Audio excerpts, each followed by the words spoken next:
Doctor Shastri, Sanskrit भाषा को देव भाषा कहा गया है, यानी देवताओं द्वारा बोली जाने वाली भाषा। तो इस भाषा को देवताओं ने हमें प्रदान किया है, ईश्वर द्वारा प्रदान की गई ये भाषा है या मनुष्य ने बनाया है? क्योंकि जो हमारा प्राचीन ग्रंथ है ऋग्वेद, उसकी रचना भी संस्कृत में हुई है। और इसका आविर्भाव, इसकी उत्पत्ति कब हुई है, इसका काल क्या है, क्या ये अनादि है? इसका समाधान हमें वेद में ही मिल जाता है। वहाँ ये कहा गया है कि यज्ञेन वाचः पदवीयमायन ताम अन्वविंदन ऋषिषु प्रविष्टाम, कि यज्ञ के माध्यम से वाणी के मार्ग तक मनुष्य पहुँचे थे। यज्ञेन वाचः पदवीयम, ये पदवीय शब्द जो है यहाँ प्रयोग किया, जिसके लिए हम आजकल पदवी शब्द का प्रयोग करते हैं, मार्ग। तो यज्ञ के माध्यम से वाणी तक ऋषि महर्षि पहुँचे थे। और जब वो वाणी ऋषियों में प्रविष्ट हो गई तो उसके बाद तामन्वविंदन, जो बाद के आने वाले लोग थे, उन्होंने उस भाषा को ग्रहण किया। तो वेदों के काल से ही, वेदों के काल से ही हमारे यहाँ संस्कृत जो है। तो भाषा, अच्छा, एक बात यहाँ पर विशेष उल्लेखनीय है कि ये जो संस्कृत ये शब्द है, भाषा के नाम के रूप में बहुत बाद में आकर के प्रचलित हुआ। लगभग 1-1.5-2 सहस्र वर्ष तक ये केवल भाषा के नाम से ही जानी जाती रही। संस्कृत नाम, इसको संस्कृत नाम बाद में आया इसका। तब केवल भाषा ही कहते थे, क्योंकि भाषा वो होती है जिसमें जनसाधारण अपने विचारों को व्यक्त करता है, बातचीत करता है, उसके दैनिक जीवन का अंग होती है। अभी भी जब हम हिंदी की बात करते हैं अभी, तो कई बार हम भाषा शब्द का प्रयोग करते हैं। जैसे तो भाषा टीका, भाषा टीका करते हैं हिंदी में टीका जी। तो हिंदी कहने की आवश्यकता नहीं, भाषा ही है। इसलिए जब संस्कृत भाषा थी जनसाधारण की, यानी तो तब वो केवल भाषा ही शब्द से जानी जाती थी। महर्षि यास्क ने जो भाषा शब्द का प्रयोग किया है, यानी इवेति भाषायाम अन्वध्यायम, तो एव जो है वो इवेति उपमा अर्थी हो भाषायाम, एव जो है वो उपमा के अर्थ में, अर्थात सादृश्य को बतलाने के लिए भाषा में प्रयुक्त होता है। तो भाषा शब्द का पाणिनि ने भी अपने सूत्रों में भाषा शब्द का ही प्रयोग किया है, भाषायाम सदवस श्रुवः। तो इसका संस्कृत नाम कैसे पड़ा, इस भाषा का संस्कृत नाम कैसे दिया गया? भाषा से संस्कृत का अर्थ है परिष्कृत। ये एक क्रिय, एक हमारे यहाँ धातु होती है, उसका अर्थ करना, डुकरी करने। तो सम उपसर्ग लगा करके ये और त प्रत्यय लग करके ये संस्कृत शब्द बनता है। जो स बीच में है ये सुट का आगम है, और स का अर्थ होता है भूषण है। तो संपरिभ्याम करो तो भूषण है, पाणिनि का सूत्र है। तो ये स इसके साथ लग जाता है, संस्कृत। ये तो सम क्रिय अर्थ है। तो ये स जो है भूषण का अर्थ है। ये सजीवी भाषा है, परिष्कृत भाषा है। और इसलिए ये कहा गया कि सबसे अधिक वैज्ञानिक भाषा यदि कोई है तो वो संस्कृत है। भाषा एक बहता हुआ नीर है। तो जो संस्कृत है, क्या अभी भी वो अपने मूल रूप में है, या समय के साथ बहते हुए उसने अपने में विकास किया है, उसमें कुछ परिवर्तन आए हैं? उसमें परिवर्तन भी आया है, उसमें नई शब्दावली भी आई है संस्कृत में। कोई भी भाषा बोलचाल की होती है तो उसमें परिवर्तन होता रहता है। ये भाषा का स्वभाव है, भाषा कभी स्थिर नहीं रहती है। यदि भाषा स्थिर हो जाएगी तो फिर उसका प्रवाह अवरुद्ध हो जाएगा। तो संस्कृत में बहुत से शब्दों को दूसरी भाषाओं से भी ग्रहण किया है, अपनाया है। अंग्रेज़ी के विषय में कहा जाता है कि इसमें जो एंग्लो सैक्सन वोकेबलरी है वो तो बहुत ही कम है, और बहुत से अनेक भाषाओं से शब्द जाकर के अंग्रेज़ी में सम्मिलित हो गए और अंग्रेज़ी बहुत समृद्ध भाषा बन गई। यही संस्कृत की भी स्थिति थी। संस्कृत ने भी बहुत से शब्दों को अपना लिया है अपने भीतर, वो संस्कृत के अब अंग बन गए हैं। हमारे यहाँ संस्कृत में ऊँट के लिए उष्ट शब्द है, लेकिन एक दूसरा शब्द भी है, वो क्रमेल है, क्रमेलक।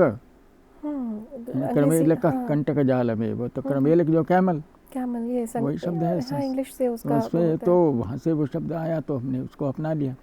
तो ये हमारा नमक है। हम्म, अब नमक दो प्रकार का, एक तो समुद्र के जल से भी बनता है और दूसरा वो खदान से भी निकाला जाता है। भारतीयों ने जो खदान से जो नमक को निकालने की क्या विधि है रोमन से सीखी।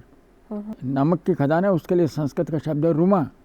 अच्छा। तो हमारे जो प्राचीन कोश है अमर कोश, उसमें कहा गया है रुमाश्चाल लवणा करे। ये तो रुमा है रोम, जो रोम से सीखा, रोम से सीखा हमारे भारतीयों ने। तो ये नया शब्द आ गया। फिर हमारे यहाँ जब ग्रीक्स के साथ हमारा संबंध हुआ तो फिर वहाँ से ग्रीक से कई शब्द हमारे यहाँ आए, भारत में आए। ग्रीस के पास ही एक बहुत ही छोटा सा आइलैंड है जिसको आयोना कहते हैं, IONA ये स्पेलिंग है उसका। तो आयोना से लोग आए, वो यहाँ यवन कहलाए। अच्छा। उस यवन शब्द से अनेक शब्द बने जी।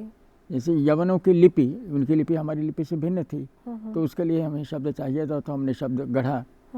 वो था शब्द यवनानी, यवनान लिप्याम, यवनों की लिपि, यवनानी ये हो गया। हमारे यहाँ जब नाट्य प्रस्तुति होती थी, एक कर्टन का काम है, जो पर्दे का काम है जी, वो यवनों के यहाँ जो नाट्य की विधि प्रचलित थी, तो उससे हमने लिया, तो उससे हमारे यहाँ शब्द आ गया जवनी का।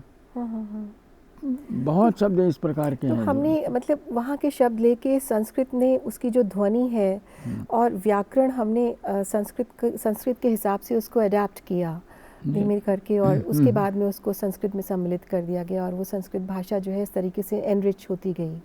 संस्कृत भाषा जो है, जैसे हमारा बुद्धिज़्म है, हिंदुइज़्म है, जैनिज़्म है, इन सब की एक फ़िलॉसफिकल लैंग्वेज है, एक दार्शनिक भाषा है। इसके अलावा संस्कृत साउथ की भी बहुत सारी भारत की भाषाओं के अंदर उसका इस्तेमाल होता है। भारत के अगर हम बाहर जाते हैं तो साउथ ईस्ट एशिया में है, या चीन में है, तिब्बत में है, यहाँ पे भी संस्कृत भाषा का उपयोग होता है। तो ये संस्कृत भारत से बाहर गई है, या बाहर से उनको हमने ज़्यादा मतलब उसको हमने अपनी संस्कृत में सम्मिलित किया है? बताता हूँ, भारतीय ये स्थिति है कि संस्कृत जो है, वर्तमान स्थिति में कह रहा हूँ, कभी तो ये संपूर्ण भारतीय भाषा ही थी, इसमें कोई संदेह ही नहीं है। और ये भी संस्कृत की स्थिति रही है भारत के संदर्भ में कि एक वस्तु के लिए, एक पदार्थ के लिए एक शब्द जो है वो एक देश के विशेष क्षेत्र में प्रयुक्त होता था, दूसरा शब्द दूसरे क्षेत्र में प्रयुक्त होता था। उदाहरण के लिए हमारे यहाँ जो दुग्ध शब्द का प्रयोग होता है दूध के लिए, तो ये उत्तर भारत में दुग्ध शब्द प्रचलित रहा, परंतु जो पूर्वी भारत है उसमें खीरा शब्द है जो दूध के लिए प्रयुक्त होता है। खीरा क्षीर है, क्षीर, या वही नीर क्षीर विवेक जिसको हम कहते हैं, तो वो क्षीर शब्द उधर प्रचलित है। इसी नीर क्षीर जो मैंने ये शब्द का प्रयोग किया, जो हंस जो है वो उसमें दूध में से दूध का अंश उसमें निकाल लेता है और पानी का अंश जो है वो अलग कर देता है, तो ये हंस में ये शक्ति है। तो हंसो ही क्षीर मादत्ते तन मिश्रा वर्जयत्यपः, हंस जो है क्षीर को निकाल लेता है और उसमें मिश्रित जो जल है उसको परिवर्तित, उसको अलग कर देता है, उसको हटा देता है, पृथक कर देता है। इसीलिए हंस शब्द के साथ, हंस शब्द को है वो योगियों के लिए भी प्रयुक्त होता है, परमहंस समझ करते हैं। क्या ग्राह्य है क्या ग्राह्य नहीं है, ये जो विवेक कर सकता है वो परमहंस होता है। दक्षिण भारत में नीर शब्द का प्रयोग, नीरू, हमारे यहाँ पानी है, पानी, परंतु जो संभ्रांत वर्ग है हमारे यहाँ वो ये जल का प्रयोग करता है, आप जल ग्रहण करिए। अच्छा, बाद में क्या हुआ कि ये जो शब्द थे, ये जो अलग अलग शब्द, यानी एक ही पदार्थ के लिए, तो जो कोशकार थे उन्होंने इन शब्दों को अलग अलग भाषाओं से लिया और भाषाओं से लेकर के इनको पर्यायवाची के रूप में अपने कोशों में परिगणित कर दिया। इस तरह से पर्यायवाचिता शब्दों में बनी, तो ये संस्कृत की शब्दावली जो है वो समृद्ध होती चलेगी। हमारे शब्द जो हैं वो बाहर भी चले गए, संस्कृत से अन्य भाषाओं ने शब्द लिए। मैं पश्चिम देशों की ओर दृष्टिपात करते हुए कहता हूँ कि जैसे कि हमारे यहाँ शब्द है ये भुर्ज, जिसके बर्च बार्क, यानी भुर्जत त्वचा कुंजर बिंदु शोणा है, कालिदास ने कहा है। भूर्ज पत्र पर लोग लिखते थे। हाँ जी, वो भूर्ज शब्द ही जाकर के वो बर्च बना। अच्छा। और फिर वही शब्द जाकर के जब पर्शिया में पहुंचा तो वो शब्द जो है तो उसके दो रूप बन गए। एक वर्क, जैसे चांदी का वर्क है, सोने का वर्क है, तो ये वर्क शब्द जो है लीफ के लिए आ गया, सिल्वर लीफ, गोल्डन लीफ के लिए आया। दूसरा बना वर्का, पेज के लिए, पृष्ठ के लिए। तो ये वही भूर्ज शब्द जो है वो अन्यान्य भाषाओं में गया, अन्यान्य उसके रूप हुए, अन्यान्य अर्थ भी हो गए उसके। थोड़ा थोड़ा रूप में परिवर्तन होता गया और उसके अर्थ जो है वो उसी हिसाब से तो ये शब्द है जी। तो इस तरह से ये संस्कृत के ने बहुत प्रभावित किया है, देश देशांतरों की भाषाओं को प्रभावित किया है। और अपने देश में ये स्थिति रही है कि संस्कृत पहले तो संपूर्ण देश की भाषा थी ही, लेकिन बाद में आकर के वो संस्कृत जब प्रचलन में नहीं रही, जब बोलचाल की भाषा नहीं रही, उस समय जो है अलग अलग प्रादेशिक भाषाएं जो पनपी, तो उन प्रादेशिक भाषाओं में संस्कृत की प्रचुर शब्दावली वो प्रयोग में आती है। तो संस्कृत किसी एक प्रदेश विशेष की भाषा न हो करके शब्दावली के माध्यम से उन सब भाषाओं में विद्यमान है अब, और प्रचुर रूप में प्रयुक्त होती है। तो जो भाषाएं नई नई जन्म लेती गई, उन्होंने संस्कृत का ही सहारा लिया अपने आप को विकसित करने में, डेवलप करने में। संस्कृत सहारा का आप जो हमारे प्राचीन कवि हैं या अर्वाचीन कवि हैं, उनकी कविताओं को भी दिया, उनके गद्य को भी आप देखें तो आप देखेंगे कि कितने शब्द संस्कृत के भरे हुए। जी जी। तो वो संस्कृत ने उन भाषाओं को, सब भारत की भाषाओं को जीवंतता प्रदान की है, क्योंकि उसके पृष्ठभूमि पर वो आधारित हैं। अभी हमारे माननीय प्रधानमंत्री जी ने जब वो भी महाबलीपुरम में गए थे, तो समुद्र तट पर प्रातःकाल भ्रमण के लिए निकले। जी। तो वो तो एक कवि हैं, कवि के मुख से स्वतः ही जो है कविता प्रस्फुटित होने लगती है। तो एक वहाँ पर उन्होंने कविता की रचना की। मैं उसमें से एक अंश आपको पढ़ करके सुनाना चाहता हूँ, और ये आप देखेंगे कि कितनी संस्कृत उसमें है। जी। कविता का शीर्षक है, हे सागर तुम्हें मेरा प्रणाम। हे सागर तुम्हें मेरा प्रणाम, तू धीर है, गंभीर है, जग को जीवन देता नीला है नीर तेरा, यह अथाह विस्तार, यह विशेषता तेरा, यह रूप निराला, हे सागर तुझे मेरा प्रणाम। बहुत सुंदर। हे सागर तुम्हें मेरा प्रणाम, सतह पर चलता है कोलाहल, यह उत्पात, कभी ऊपर तो कभी नीचे, गरजती लहरों का प्रताप, जो तुम्हारा दर्द है, आक्रोश है, या फिर है प्रताप। ब्यूटीफुल। तुम न होते विचलित, न आशंकित, न भयभीत, क्योंकि तुम में है गहराई, हे सागर तुम्हें मेरा प्रणाम।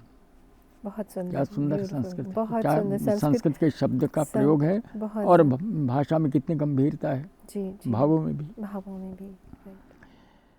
शक्ति का अपार भंडार समेटे, असीमित ऊर्जा स्वयं में लपेटे, फिर भी अपनी मर्यादाओं को बांधे, तुम कभी न अपनी सीमाएं लांघे, हर पल बड़प्पन का बोध दिलाते, ये सागर तुम्हें मेरा प्रणाम।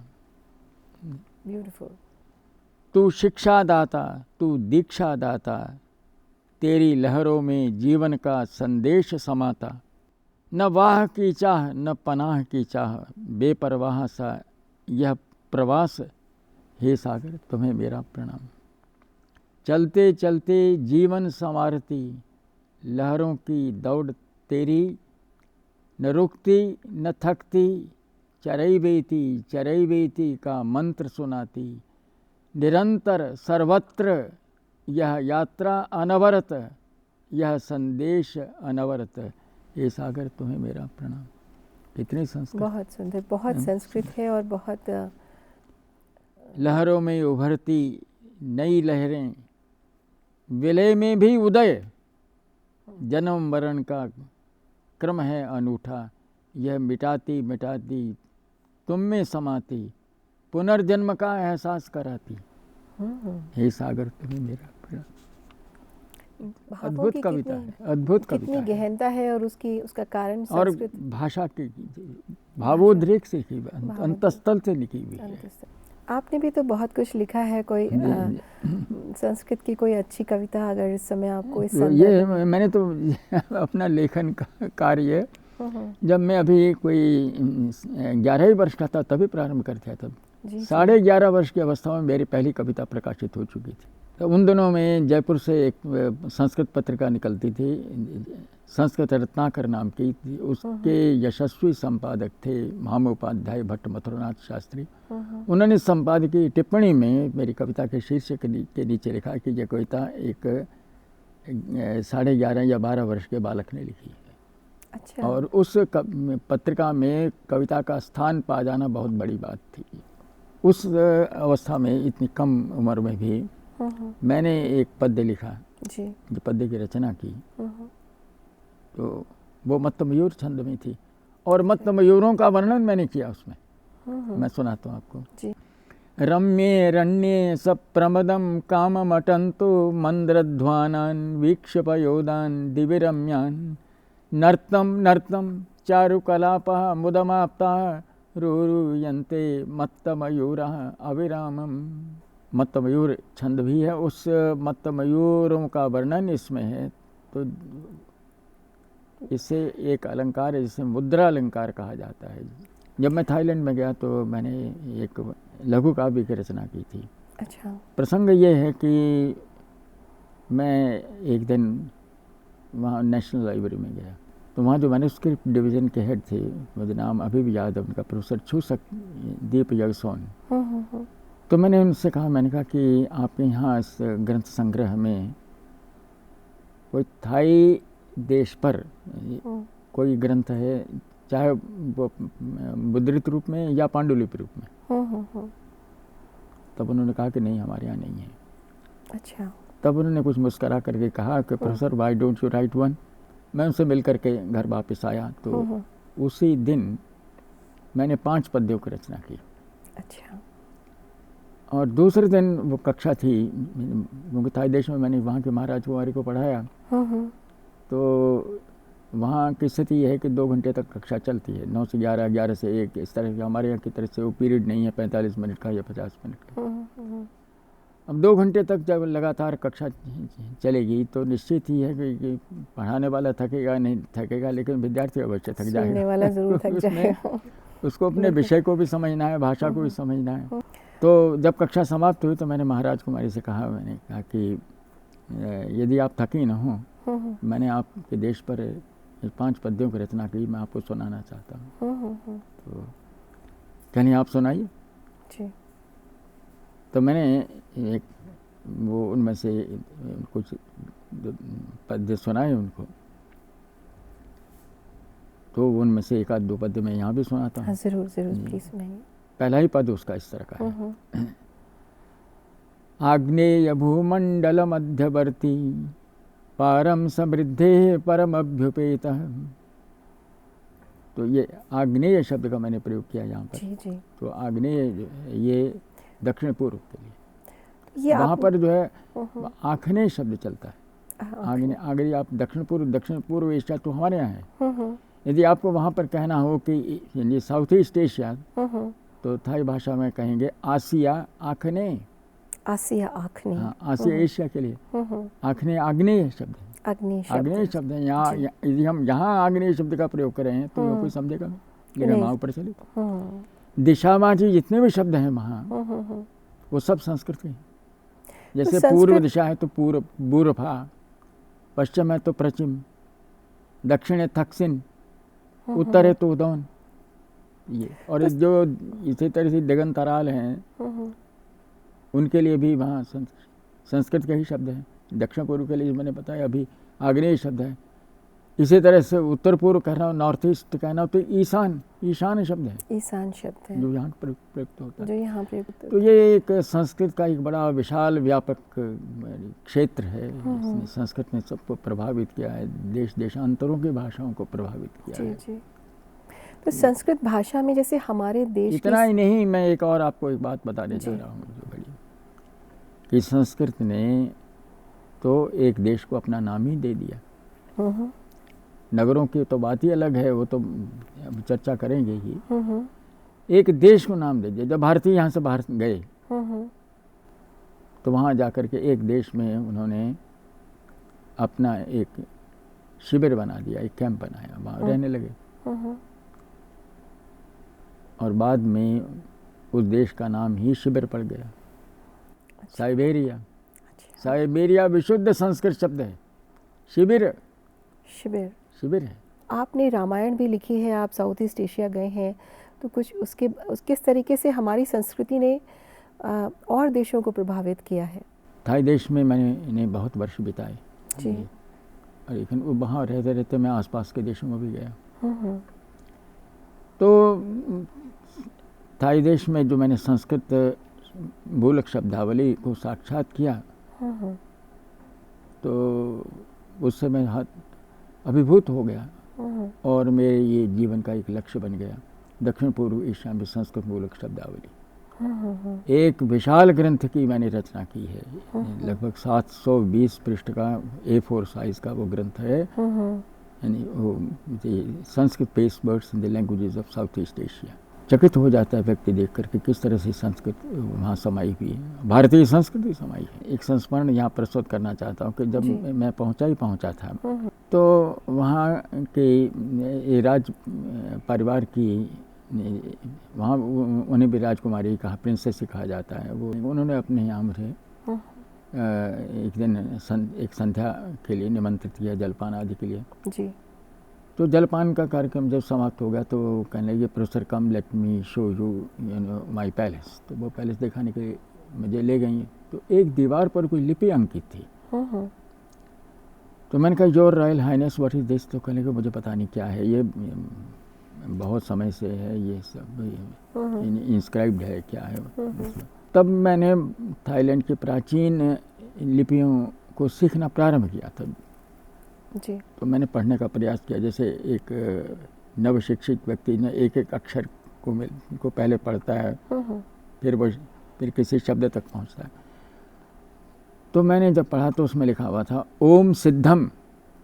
ओम सिद्धम, मैंने कहा ये तो शुद्ध संस्कृत है, ये पाली नहीं है। तो उसकी लिपि कोई प्राचीन वर्तमान लिपि है जो थाईलैंड की, लिपि डिफरेंट थी, लेकिन शब्द जो था वो संस्कृत था। यहाँ भारत में भी विभिन्न लिपियों का संस्कृत के लेखन में प्रयोग होता रहा है। तेलुगु लिपि में भी संस्कृत लिखी जाती है, बंगाल में आई तो बंगला लिपि में जो संस्कृत लिखी जाती है, जो उड़िया में तो उड़िया में लिपि में लोग लिखते हैं, तो लिपि है। भाषा जो वो तो अलग है। मतलब 20 दिन के बाद मैं फिर गया वहाँ, मैंने उसका इम्प्रेशन लिया तो वो एक संस्कृत का अभिलेख निकला। बाद में मैंने उसको पढ़ा और बाद में उसका संस्करण संपादन करके प्रकाशन भी किया। तब मेरे मन में ये बात आई, मैंने कहा कि यदि बैंकॉक जैसे नगर में, जिसका बहुत पुराना इतिहास नहीं है, उसमें यदि संस्कृत का एक अभिलेख मिल सकता है तो संपूर्ण देश में तो कितने ही अभिलेख होंगे। तो मैं निकल पड़ा उस एक यात्रा पर। तो जो संस्कृत वहाँ पर गई वो भारत से गई, किस तरीके से उसका मतलब क्या माध्यम था? भारत से गई। भारत से लोग जब यहाँ से अपने देश से बाहर गए, वहाँ जाकर के उन्होंने अपना धर्म, अपनी संस्कृति, यानी अपनी सभ्यता सब का प्रचार किया और वहाँ के देशों ने उसको पूरी तरह से अपना लिया। अब वो जो है वो संस्कृत में वो जो हम लोग कहते हैं कि हमारे संस्कृत के शब्द हैं, वो अब थाई शब्द हैं, अब वो कंबोडियन शब्द हैं, अब वो लाओ शब्द हैं, उनके भाषा के अभिन्न अंग हैं। वो वही स्थिति थी। फिर मैंने कहा कि एक बौद्धिक यात्रा पर निकल पड़ा, क्योंकि मैं देश के हर हिस्से में गया, गांव में, देहातों में जाकर के जहाँ मुझे पता चलता कि यहाँ कोई इंस्क्रिप्शन है, और वो फिर मैं पढ़ता। वो यदि संस्कृत में होता तो मैं उस की Rock प्रतिलिपि inscriptions। बना लेता। फिर उसका मैंने और करते करते भी मेरे पास एक बहुत बड़ा संग्रह थाई देश के संस्कृत अभिलेखों का हुआ। मैंने बाद में उसे पुस्तक रूप में प्रकाशित किया, संस्कृत इंस्क्रिप्शंस ऑफ थाईलैंड। तो ये कितने पुराने हैं ये? बहुत पुराने हैं और इतने सुंदर ललित संस्कृत में लिखे हुए हैं, आनंद आ जाता है। जी एक अभिलेख का मंगलाचरण पद्य में आपको सुना था। जी। नमः शिवायास्तु शिवाय भूयः, नमः शिवायास्तु शिवाय भूयः, शंके शशांकानल सूर्य नेत्रः, उष्णत्व शीतत्व समत्वमीप्सुस्, शीर्षे बिभर्त्यद्भुत जन्नुजाता।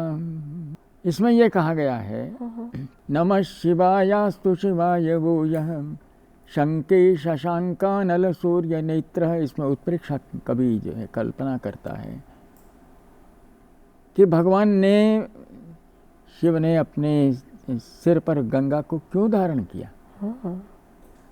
तो कहा कि भगवान के तो 3 नेत्र हैं, शशांक, अनल और सूर्य। इन तीन नेत्र एक एक का प्रतिनिधित्व करते हैं। एक जो है वो शशांक चंद्रमा का प्रतिनिधित्व करता है, दूसरा जो बीच वाला है वो अनल अग्नि का प्रतिनिधित्व करता है, जो तीसरा है वो सूर्य का प्रतिनिधित्व करता है। अच्छा, इनमें से 2 जो हैं वो तो उष्ण हैं, गर्म है, क्योंकि एक अनल और अनल अग्नि और एक सूर्य, और एक रह गया शशांक, वो शीतल है। तो दोनों में संतुलन नहीं रहा। तो कदाचित संतुलन स्थापित करने के लिए भगवान ने गंगा को अपने सिर पर धारण कर लिया। अच्छा। उष्णत्व शीतत्व समत्वम ईप्सुहु, यानी उसकी इच्छा से। बहुत सुंदर है, इतना खूबसूरती से उन्होंने उसका कारण बताया। और ये श्लोक जो है ये थाई देश के इस एक संस्कृत अभिलेख का है, भारत का नहीं। तो ये मतलब भारतीय संस्कृति का पूरा प्रभाव जो है वो थाईलैंड में है। थाईलैंड में, तभी कंबोडिया में भी, काफ़ी शिलालेख, काफ़ी सारे रॉक इंस्क्रिप्शंस हैं, वो बहुत है वहाँ पर। तो इस तरह से लाओस में तो शब्दावली में भी बहुत संस्कृत के शब्द हैं। थाई देश में भी देखिए, ये सारे जितने भी देश हैं प्रचुर मात्रा में संस्कृत की शब्दावली है।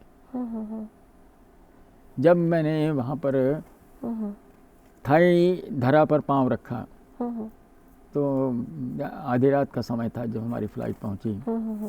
तो वहाँ एक व्यक्ति भारतीय दूतावास का आया, मेरे पास आकर के मुझे एक एनवलप दे गया। तो उसमें उस होटल का नाम लिखा हुआ था जिसमें मेरी व्यवस्था की गई थी रहने की, और कुछ थाई करेंसी भी थी। अच्छा, जब हम होटल पर पहुँचे तो वहाँ पर रोमन कैरेक्टर्स में लिखा हुआ था SAKOL, सकल, सकला। मैंने कहा तो सकल शब्द संस्कृत का है, सकल मीन संपूर्ण। वो मेरा प्रथम परिचय था थाई भाषा में संस्कृत का। और वहाँ से फिर जब मैं काम करने लग गया तो मेरे जीवन का एक अध्ययन का विषय बन गया।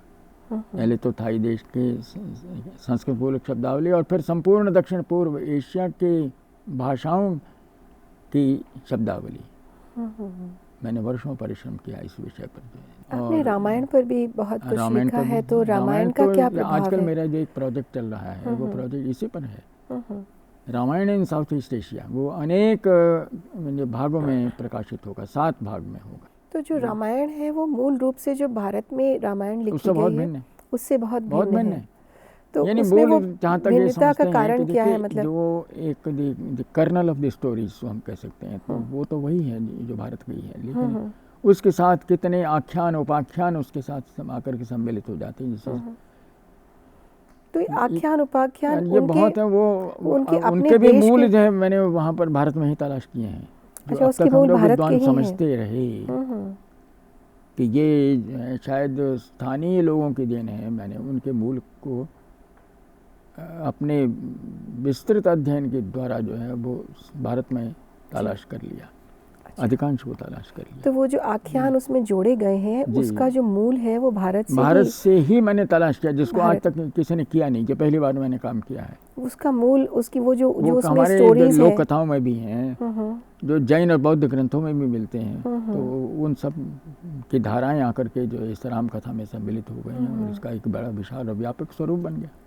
तो इस तरीके से वहाँ पर रामायण का रूप जो है वो और भी ज़्यादा विस्तृत और विशाल हो गया। ये एक दिन की बात है कि मैं कहीं जा रहा था तो रास्ते में तो दो थाई आपस में बात कर रहे थे, तो वहाँ फुकेत नाम का स्थान है, वो भी विशेष संस्कृत का ही शब्द है, फुकेत। बहुत लोग जाते हैं वहाँ पर, पर्यटकों का आकर्षण का केंद्र है वो। तो फुकेत क्या है, ये भू क्षेत्र, वहाँ भ को फ की तरह से उच्चारण करते हैं। अच्छा। तो केत क्षेत्र, भू क्षेत्र, आइलैंड। तो ये देखिए, ये जब रहस्य सामने आता है तो एक इतना उल्लास मन में होता है, और अपने उन भारतीय मनीषियों का हम स्मरण करते हैं और शत शत नमन करते हैं कि जिन्होंने उन बीते युगों में, जबकि जाना वहाँ बहुत कठिन था, अपने देश से गए, वहाँ बसे और वहाँ अपनी संस्कृति का प्रचार प्रसार सर्वत्र कर दिया। कंबोडिया के विषय में तो सुप्रसिद्ध है कि कौंडिन्य नाम का एक ब्राह्मण था, वो भारत से गया, वो अकेले ही चल पड़ा। तो उसको कहा जाता है, दंत कथा है कि उसको एक स्वप्न आया कि तुमने विदेश में जाना है और वहाँ रहना है, तुम्हें अपने देश से चल पड़ा। कंबोडिया पहुँच गया। कंबोडिया पहुँच गया तो वहाँ की राजकुमारी से, उसका कंबोज द्वीप है, उनका सुनियोजित कार्यक्रम था या वो कंबोडिया पहुँच गया अपने आप पहुँच गया? कोई किसी की सहायता नहीं, कोई अकेला ब्राह्मण निकल पड़ा। वहाँ पर राजकुमारी से उसका विवाह हुआ, और विवाह होने पर जो है वो एक राजा बन गया, और फिर वहाँ पर उसने भारतीय संस्कृति का प्रचार कर दिया, और उसके माध्यम से पर आसपास के देशों में भी भारतीय संस्कृति का प्रचार प्रसार हुआ। बुद्धिज़्म, जैनिज़्म की भी, उसके भी जो स्क्रिप्चर्स हैं वो संस्कृत में लिखे गए हैं। तो इस तरीके से तिब्बत में और भी चाइना में और भी बहुत सारे देशों में संस्कृत का प्रचार वहाँ पर भी हुआ है, यहाँ से वहाँ गई है। तो वहाँ भी संस्कृत हमें देखने के लिए मिलती है, सुनने को मिलती है। इसके साथ में यूरोप में के भी जो कुछ देश हैं उनके स्कूलों में संस्कृत पढ़ाई जाती है, आज भी पढ़ाई जाती है। और उसके पीछे कारण ये बताया जाता है कि अगर स्टूडेंट्स संस्कृत का अध्ययन करेंगे तो उसके अध्ययन से उनमें सीखने की क्षमता जो है वो बढ़ जाएगी। शायद उसमें जो संस्कृत की जो ध्वनि होती है, साउंड होती है, जो फोनेटिक या उसके जो ग्रामर होता है वो इतना साउंड है, इतना परफेक्ट है, और उसका जो सिस्टम है वो इतना यूनिक है कि वो आपको एक बहुत सॉलिड बेस देता है कि आप और भाषाएं भी बहुत जल्दी सीख सकते हैं। तो इस तरह संस्कृत वहाँ पर काफ़ी अभी भी, संस्कृत में तो बहुत, जर्मनी में बहुत काम हुआ है संस्कृत पे, और भी देशों में बहुत लोगों ने, विद्वानों ने अपना जीवन लगा दिया है। आपने भी कुछ यूनिवर्सिटीज़ में वहाँ विजिट किया है? जी, मैंने तो एक तो बेल्जियम में मैंने पढ़ाया था, वहाँ पर कैथोलिक यूनिवर्सिटी ल्यूवन में है, ब्रसल्स के पास ही है। तो वहाँ मैंने 1 वर्ष बिताया, और 1 वर्ष में ट्यूबिंगन में जर्मनी में था। तो वहाँ के लोगों में मैंने बहुत संस्कृत के प्रति जागरूकता देखी, एक उत्सुकता भी है लोगों। वहाँ का जो पुस्तकालय है बड़ा विशाल है, ट्यूबिंगन विश्वविद्यालय का जो है बड़ा समृद्ध पुस्तकालय है। उसमें संस्कृत की पुस्तकें भी बहुत भारी संख्या में, लोग पढ़ते हैं। बहुत काम किया है। एक शब्दकोश जो उन्होंने लिखा, जिस संकलन किया, वो वॉर्थ बुक कहलाता है। उसमें संस्कृत जर्मन डिक्शनरी है। 2 विद्वान थे जर्मनी के, बॉटलिंग और रॉथ, उन्होंने वो कोश का निर्माण किया था। विदेश में संकलित किया जाने वाला संस्कृत का पहला कोश था वो। फिर उसके बाद मोनियर विलियम्स ने भी बहुत बड़ा काम किया। वैदिक व्याकरण लिखा मैकडॉनल्ड ने, जिसका मैंने हिंदी में अनुवाद किया, और उस अनुवाद के संदर्भ में मुझे ग्रीक भाषा भी सीखनी पड़ी, क्योंकि पैराग्राफ आफ्टर पैराग्राफ जो है वो मैकडॉनल्ड ने ग्रीक भाषा में, ग्रीक लिपि में लिखे। मैं तब दिल्ली विश्वविद्यालय में संस्कृत विभाग का अध्यक्ष था। उन्हीं दिनों में एक स्पेन से विद्वान आए यहाँ स्पेनिश भाषा पढ़ाने के लिए जी। एंटोनियो उनका नाम था। तो उनकी संस्कृत में रुचि थी, तो मेरे पास आई मिलने के लिए, कहने लगे मैं संस्कृत पढ़ना चाहता हूँ। तो मैंने कहा कि मेरी एक शर्त है। मैंने कहा आप मुझे ग्रीक सिखा दीजिए, ग्रीक पढ़ाइए, क्योंकि वहाँ पे जो क्लासिकल लैंग्वेज का सीखना अनिवार्य है यदि कोई भी भाषा का अध्यापक है, क्योंकि हमारे यहाँ जो है वो 3 तरीके हैं भाषा को सीखने के, जो ज्ञान प्राप्त करने के लिए। तो मैंने कहा वो सब तो गुरु शुश्रूषया विद्या, गुरु की सेवा से जो है विद्या प्राप्त की जा सकती है। गुरु शुश्रूषया विद्या पुष्कलेन धनेन वाथवा, प्रचुर धन दे करके। जैसा राजा महाराजा जो थे अपने पंडितों को अपने यहाँ रख लेते थे और वो उनके बच्चों को बढ़ाते थे, द्रोणाचार्य इत्यादि का उदाहरण है। पुष्कलेन धनेन वा अथवा विद्या, विद्या के बदले में विद्या, विद्या के बदले में विद्या। तो आपने तीसरा तरीका जो है आपको एक भाषा आती है, मुझे दूसरी आती है, मुझे आप सिखा दीजिए। तो उनको इस तरह से मैंने फिर उनसे ग्रीक सीखी, और ग्रीक सीखने के बाद मैंने वो जो पैराग्राफ उन्होंने ग्रीक में लिखे थे और ग्रीक लिपि में लिखे थे उनका भी मैंने हिंदी में अनुवाद कर दिया। अच्छा, बहुत सुंदर। 734 पृष्ठ का वो अनुवाद का ग्रंथ है मेरा। इतना विशाल कार्य मैकडॉलन ने किया था। मैं तो उस संदर्भ में कह रहा हूँ कि पश्चिम के लोगों ने कितना काम किया है, अध्ययन किया है। यानी तो वहाँ ये संस्कृत के प्रति बहुत लगन है। और वहाँ की भाषाओं में, यूरोपीय भाषाओं में बहुत से शब्द इस तरह के हैं जो कि संस्कृत से मिलते जुलते हैं। तो उन्हीं को लक्ष्य में रख कर के वहाँ के लोगों ने कहा कि ये संस्कृत एक और जो यूरोपियन भाषाएं हैं वो एक ही परिवार की भाषाएं हैं। इसलिए उन्होंने Indo European family of languages जो है इसकी कल्पना की। और तब एक नया विज्ञान, एक नई साइंस का उदयन हुआ, वो था the science of comparative linguistics और कंपैरेटिव फिलॉलजी इसको कहा जाता है। राजा भोज के बारे में प्रसिद्ध है कि जो कोई भी पद्य की रचना करके उनके पास जाता था और उनको पसंद आता था तो वो 1-1 लाख रुपए उसको एक अक्षर पर देते थे। तो इसमें 4 ब्राह्मण एकत्रित हुए, बेचारे बहुत दरिद्र थे, खाने पीने को भी नहीं था। इसमें भोज प्रबंध नाम का एक काव्य है, उसमें एक कथाएं इस तरह की बहुत सी दी हुई थी, कथा इस तरह की वहाँ भी है। तो वो बेचारों ने सोचा कि अब तो हम यानी बहुत ही दरिद्र हैं, भूखे मर रहे हैं। अब राजा जो पद्य रचना करता है उसी को ही पुरस्कृत करते हैं, देते हैं, तो हमें भी कोई पद्य रचना करनी चाहिए। अब लगे बेचारे, वो वैदिक पंडित थे, वेद के तो विद्वान थे। तो कहा अच्छा जी ठीक है। उनमें 4 में से एक ने, यानी एक उसका जो पाद है पद्य का, तो उसकी रचना की। वो था भोजनम देहि राजेंद्र, आप मुझे भोजन दीजिए, आप मुझे भोजन, राजा राजेंद्र। तो दूसरे ने कहा घृत सूप समन्वितम, जिसमें घी भी और दाल भी हो। अच्छा, अब तीसरा चरण किसी को स्फुरित नहीं हो रहा था, सूझ नहीं रहा था कि क्या बने। सोचा कि अब क्या किया जाए, श्लोक तो पूरा करना है जी, बिल्कुल, तभी तो कुछ दान दक्षिणा मिलेगी। तो फिर कहा कि अपने से तो बन नहीं रहा है, तब कालिदास के पास जाते हैं, वो हमारी मदद कर देंगे। वो जो आधा हमने बना दिया आधा वो बना के दे दें, हम कह देंगे कि पूरा श्लोक तो सुना दें जाकर।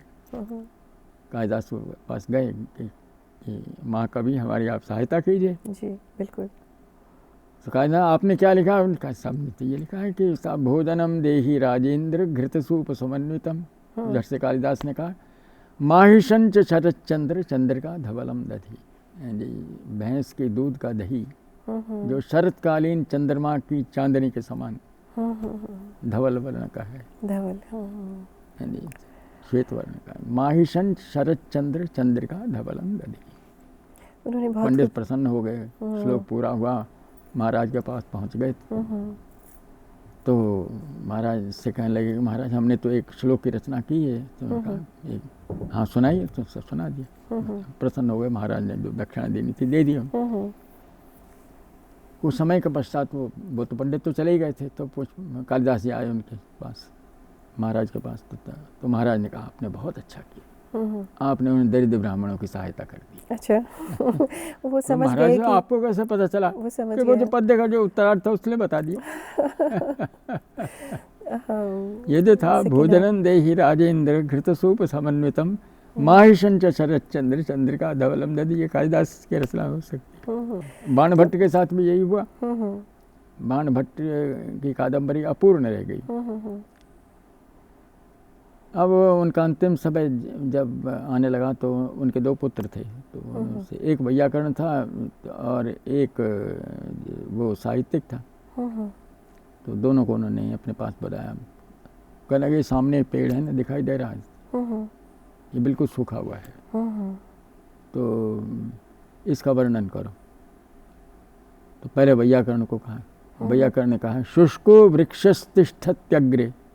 मेरे सामने एक सूखा पेड़ खड़ा है। तब जो साहित्यिक था उससे कहने भूषण भट्ट उसका नाम, तो उसका कुछ बताओ, इसका तुम वर्णन करो। नीरस तरुरिह विलसति पुरतः है। वो शुष्क की जगह नीरस शब्द का प्रयोग कर रहा है, जिसमें नीरस में भी रस शब्द है। नीरस तरुरिह विलसति पुरतः है। काफी ठीक है, मेरी अपूर्ण कादंबरी को तुम ही पूर्ण करो।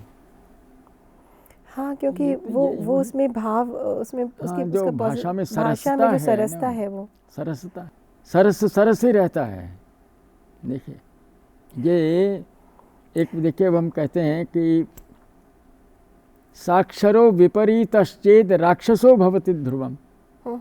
जो साक्षर है यदि ये विपरीत हो जाए, अब इसमें ये दूसरा भाव है। यदि साक्षर व्यक्ति, जो पढ़ा लिखा व्यक्ति है, यदि उसकी बुद्धि विपरीत हो जाए तो क्या हो सकता है? वो राक्षस बन जाए। वो राक्षस बन जाता है। तो सब तो थे, लेकिन साक्षरो विपरीतश्चेत राक्षसो भवति ध्रुवम, सरसो विपरीतश्चेत सरसो भवति। जो सरस को आप विपरीत करके पढ़िए, जैसे साक्षर को उल्टा करके पढ़िए, साक्षर तो राक्षस, राक्षस। सरस को विपरीत करके पढ़िए, आप पलट के पढ़िए सरस और फिर सरस। वैज्ञानिक रूप से भी संस्कृत एक बहुत ही परफेक्ट लैंग्वेज है और एक बहुत ही आइडियल लैंग्वेज है। सुपर कंप्यूटर्स में भी जो है वो संस्कृत के उपयोग की बात की जा रही है। और जो संस्कृत साहित्य है वो भी बौद्धिक रूप से और सांस्कृतिक रूप से बहुत रिच है और इसका प्रभाव जो है सारे विश्व पे पड़ा है। तो क्या विश्व की एकता के लिए संस्कृत एक सूत्रधार नहीं हो सकती है?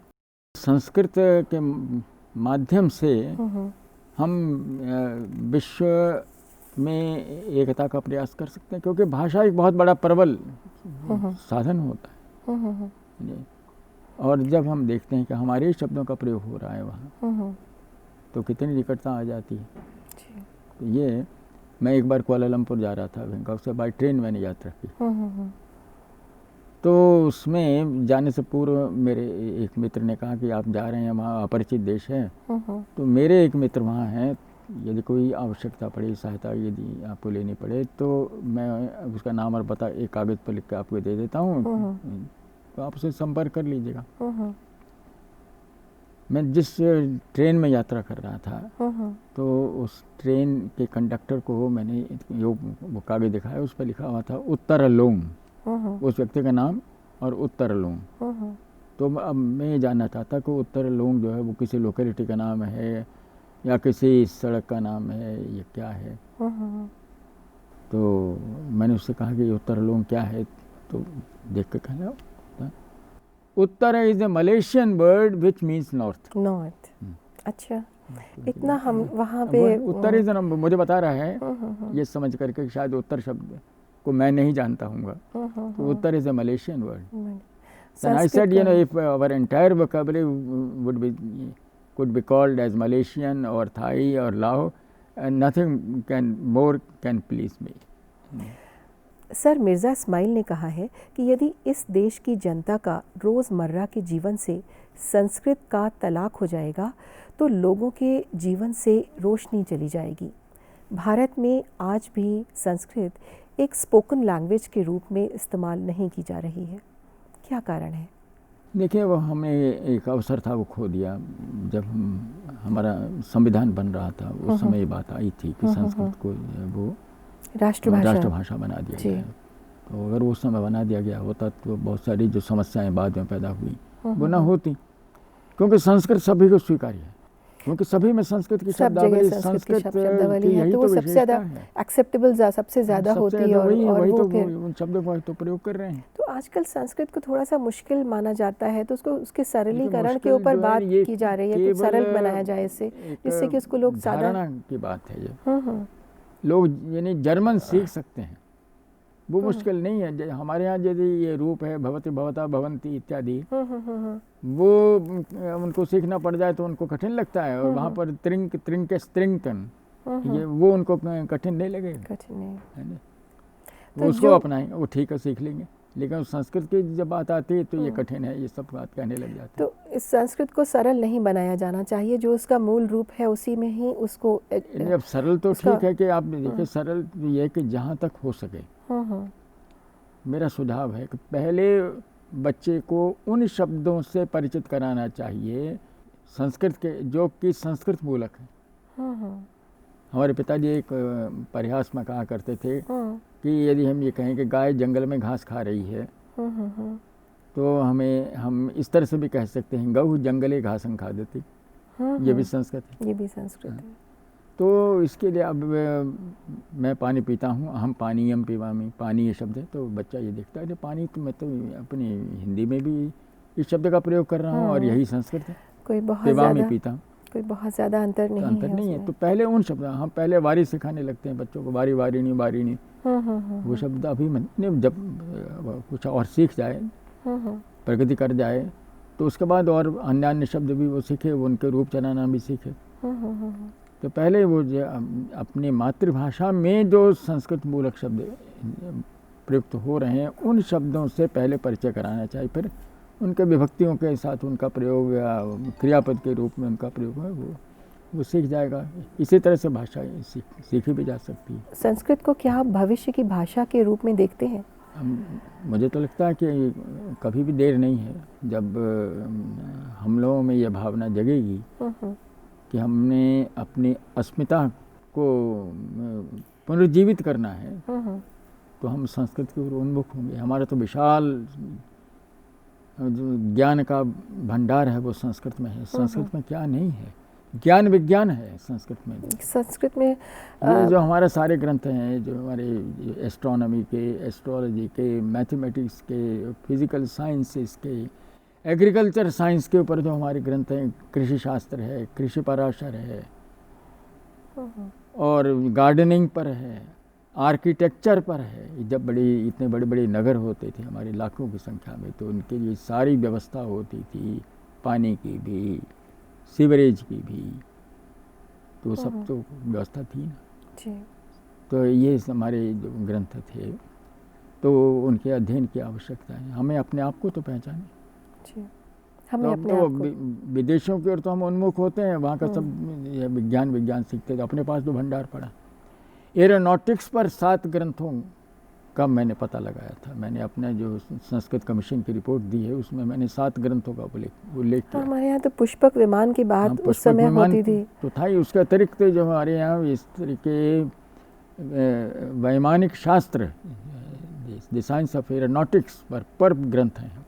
हम अपने आप को पहचाने जी। जैसे भगवान बुद्ध ने कहा था, और इसी से हम समाप्ति भी करेंगे, कि जब उनका अंतिम समय आने लगा तो उनके सब शिष्य उनके चारों ओर एकत्रित हो गए, और उनकी आंखें भरी हुई थी। भगवान बुद्ध ने देखा उनकी ओर और देखा कि वो बहुत दुखी हैं।